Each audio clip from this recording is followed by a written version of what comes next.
Batman has had many adaptations throughout the years, from the animated series to the movies. It can be challenging to decide on the best version of the character, but in this video I am making a case for why Batman from the Arkham games is the best. Now, I'm going to exclude the comic, of course, because he literally fights Darkseid and the Justice League and other crazy comic book stuff. To get started, for comparison, let's talk Nolan's Batman. Amazing trilogy, but he did lack some things that make Batman feel complete. Example, there was very little detective work, which is one of the main parts of Batman's character, the world's greatest detective, right? Which seems to be heavily overlooked in the movie.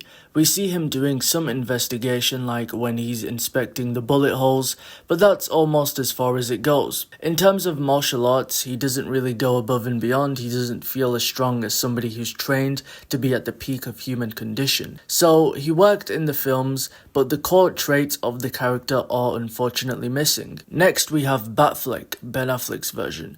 As for his combat, I feel it was very well done. Specifically, the warehouse scene is highly praised. He's strong, quick, effective. He's resourceful, very skilled in combat. He uses his gadgets strategically. He's able to think on his feet, but the major problem is he doesn't shy away from killing. Yes, Ben Affleck's Batman kills people, which is again a core aspect of Batman. He doesn't want to become the very thing he fights against, so it just doesn't really work. Next is Robert Pattinson's version. Now, I think we've had the least amount of screen time with this version. We've only had really one movie to see what he's about. It feels like he's still finding his groundwork kind of, but I do think it's the strongest version of Batman so far. Now, the suit is completely new, it differs significantly from the classic Batman look, but the film does make an effort to highlight his detective work, which I highly appreciate. But again, we've only had one movie with him where he engages in a psychological battle with the Riddler and don't really know what else he offers. Now, we do also have the animated series Batman, who I admire highly because he actually tries to cure and help his villains, an aspect of Batman that feels diminished. He just combos his target and moves on. It's rare we see him put in an effort to try and actually give the villains help. But I make the argument that Arkham Batman comes out on top, because the games summarize everything that Batman is and places them into one project, into one Batman, into one universe. In terms of characterization, this Bruce Wayne clears. This is Vicky Vale reporting live from Arkham City, the controversial super prison built right here in the heart of Gotham. In a few moments, Bruce Wayne will be live on stage to explain his sudden interest in Gotham politics. The infamous Playboy millionaire has never been one It's billionaire, Vicky. Millionaires are so last year.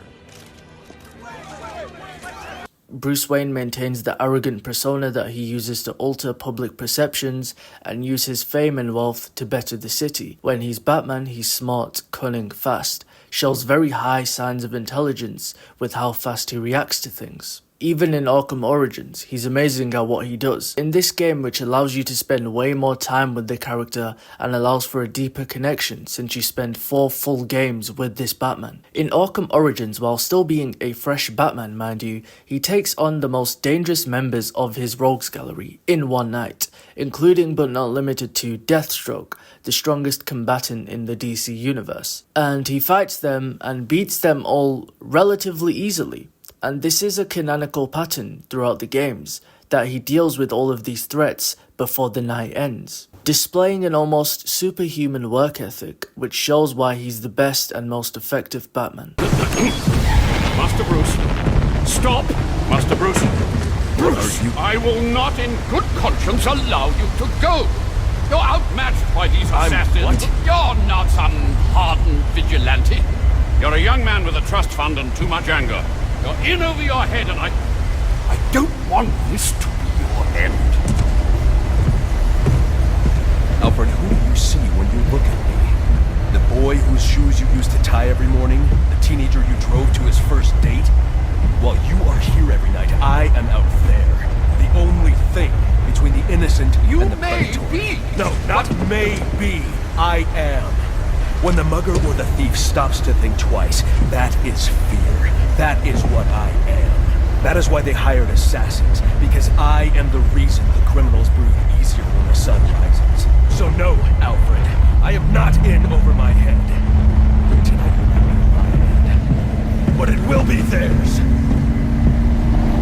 combat-wise, his speed and intensity really shows. He's able to outmaneuver villains like Bane and Killer Croc. He goes to Ra's al Ghul's lair, beats him and takes his blood. Arkham Batman truly does feel like Batman at his physical and mental peak. He takes on swarms and swarms of enemies tirelessly. Batman also makes sure to maintain strong relationships with his allies too. In the animated series, Nightwing doesn't really like Bruce a whole lot, but Batman manages to have strong bonds with Oracle, Nightwing, Kill you!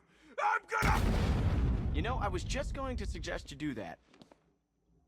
So, here's the part where you tell me off. I'm proud of you, Dick. Are you feeling okay? This is the end. This is the last time we meet. Don't talk like that. Alright, this won't stop you. Nothing stops you. Keep Bloodhaven safe. Promise me. It's okay, Bruce. I get it. You just don't want me hanging around, stealing the limelight. Dick. I won't let you down. I know. Alfred, Tim Drake, Catwoman, and Rocksteady incorporated everybody into this game perfectly. Batman also displays the perfect personality. He is dark and very mission oriented, to the point where in Arkham Knight he locks Robin away because everybody close to him is being targeted. There's something you need to know. Something's happened. No. Not her. Don't say it. Barbara's... she's dead. I'm sorry. Let me out. I can't. They're targeting everyone close to me. I won't let them get you as well. Bruce, please. I have to do this. No. You son of a bitch! How dare you! You don't get to decide! Get away from me! Go! Also, Batman's rogues gallery are perfected. They all look the part, they all look amazing, the character designs are great, their arcs are great, Mr. Freeze is good, Harley Quinn is a highlight, the Joker himself is Mark Hamill, and that's just awesome, right? That's always going to be on top. Like, I feel like the Arkham games are just a more mature version of the animated series. Throughout the Arkham games, there are also a lot of Easter eggs and short little stories that are sprinkled in that really make you connect the dots and make you feel a part of the universe. And yeah, because it's in game format, this Batman hits all the spots. He has the time to deliver the entire package of what Batman truly is. You get to see the rich history and experience that he gains to truly deal with all of the situations he's confronted with. And that is why I feel like Arkham Batman is the best.